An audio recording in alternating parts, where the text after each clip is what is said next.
Hello and welcome to day 29 out of 96. We are right up here. We are just about, we're doing the middle one of the first complete block. We just got one more block to go in that arm of our purple cross, which is taking us round here from Ash Wednesday all the way around into Holy Week next in a couple of weeks' time, and then we'll be going round the cross all the way up here. We'll be going right up to Pentecost Sunday, 96 days, 89 chapters of 4 Gospels, and we are today in Luke chapter 8. Yesterday we had that amazing story of the woman who went to the Pharisee's house. Simon the Pharisee had invited Jesus for a meal, and this woman came and bathed his feet with her tears and wiped his feet with her hair, and then anointed him with very expensive perfume. It was caused quite a stir in the neighbourhood, and people were, well, starting to grumble. Who are you, they thought to themselves, that you dare to forgive sins? That's where we left it yesterday. And we're going to be in chapter 8 today, reading from the Contemporary English Version. This is Luke's Gospel, chapter 8. Soon after this, Jesus was going through towns and villages, telling the good news about God's kingdom. His 12 apostles were with him, and so were some women who had been healed of evil spirits and all sorts of diseases. One of the women was Mary Magdalene, who once had 7 demons in her. Joanna, Susanna, and many others had also used what they owned to help Jesus and his disciples. Joanna's husband Chusa was one of Herod's officials. When a large crowd from several towns had gathered around Jesus, he told them this story. A farmer went out to scatter seed in a field. While the farmer was doing it, some of the seeds fell along the road and were stepped on or eaten by birds. Other seed fell on rocky ground and started growing, but the plants did not have enough water and soon dried up. Some other seeds fell where thorn bushes grew up and choked the plants. The rest of the seeds fell on good ground where they grew and produced 100 times as many seeds. When Jesus had finished speaking, he said, "If you have ears, pay attention." Jesus' disciples asked him what the story meant, so he answered, "I've explained the secrets about God's kingdom to you, but for others I can use only stories.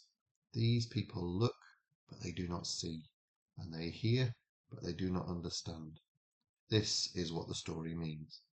The seed is God's message, and the seed that fell along the road are the people who hear the message, but the devil comes and snatches the message out of their hearts so that they will not believe and be saved. The seed that fell on rocky ground are the people who gladly hear the message and accept it, but they don't have deep roots and they believe only for a little while. As soon as life gets hard, they give up. The seed that fell among the thorn bushes are also people who hear the message, but they are so eager for riches and pleasures that they never produce anything. Those seeds that fell on the good ground are the people who listen to the message and keep it in good and honest hearts.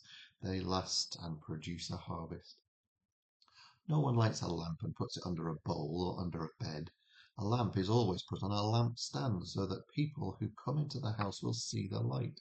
There is nothing hidden that will not be found. There is no secret that will not be well known. Pay attention to how you listen.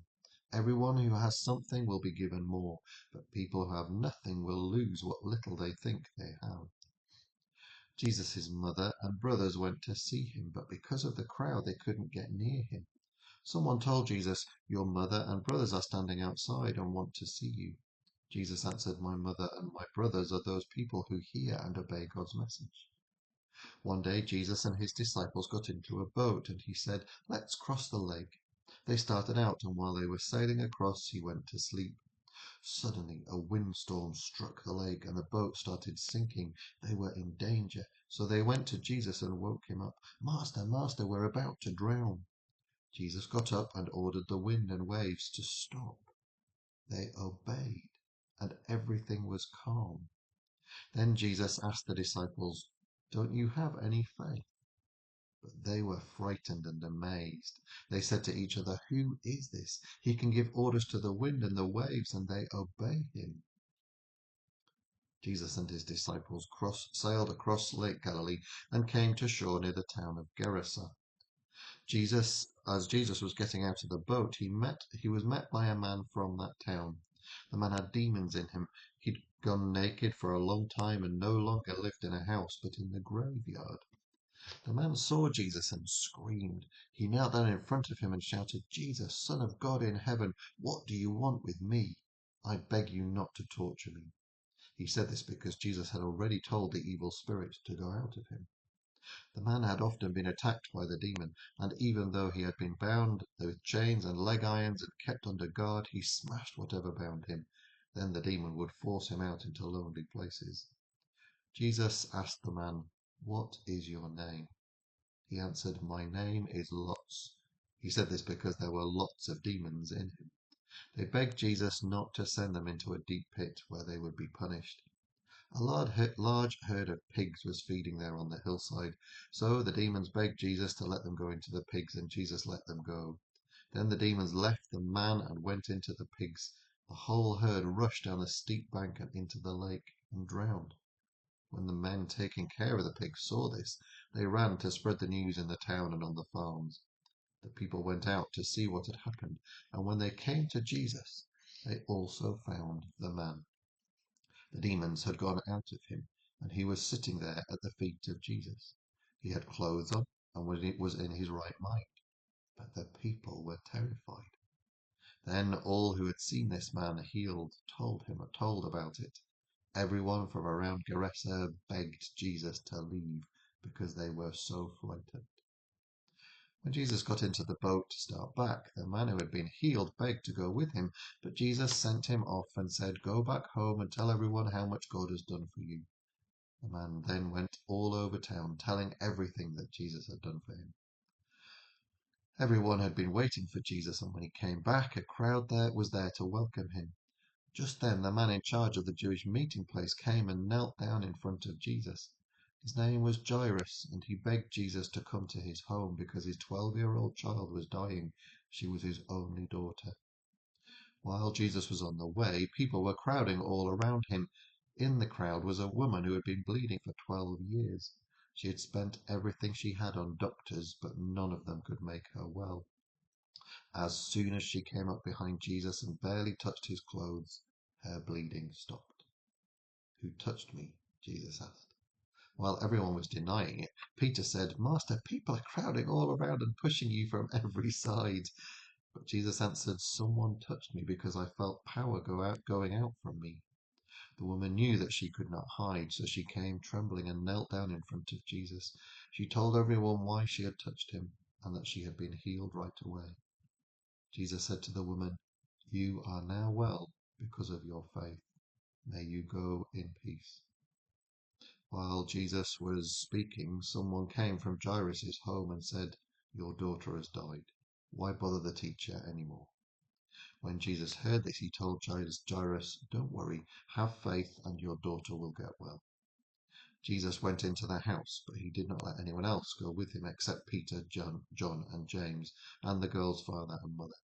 Everyone was crying and weeping for the girl, but Jesus said, "The child isn't dead, she is just asleep." The people laughed at him because they knew she was dead. Jesus took hold of the little girl's hand and said, "Child, get up." She came back to life and got right up. Jesus told them to give her something to eat. Her parents were surprised, but Jesus ordered them not to tell anyone what had happened. Luke does tell a good story, doesn't he? The way that he explains what happens. The thing that really struck me in that one was I've read that story about the man in the graveyard who Jesus came and healed and sent the demons into the pigs.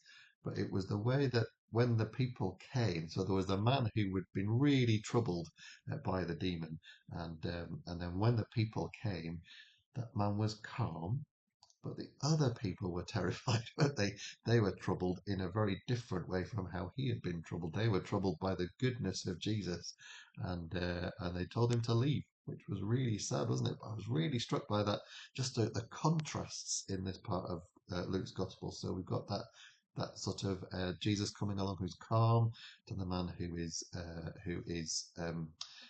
troubled by the spirits, and then he is peaceful, and the people are troubled. And then we get we get Jairus coming, and then the woman who touches the cloak, and she was frightened, but then was given peace. And then we have the way that Jairus's servants come and say, "Don't bother him anymore." But they go in, and there's people weeping, and then they start to laugh. And then there's that great calm and peace as he raises the girl from the dead. Absolutely amazing. Just stunning storytelling, the way that Luke tells these things that happened, and the way that, remember, at the beginning of the story, he said he was going to investigate all that had happened and tell the story of what he found. So these are the things, these are the stories that Luke heard people tell about Jesus. Do you remember the day when? You can imagine them say, and Luke writing it all down as he heard them tell their stories. Fascinating things. Come back tomorrow to find out what happens in Luke chapter 9. That's chapter 8 done. We're on to day 30 tomorrow in our journey of 96 days, 89 chapters, and 4 Gospels to read. Have a good day today, and I'll see you tomorrow. All the very, very best. God bless. Bye bye.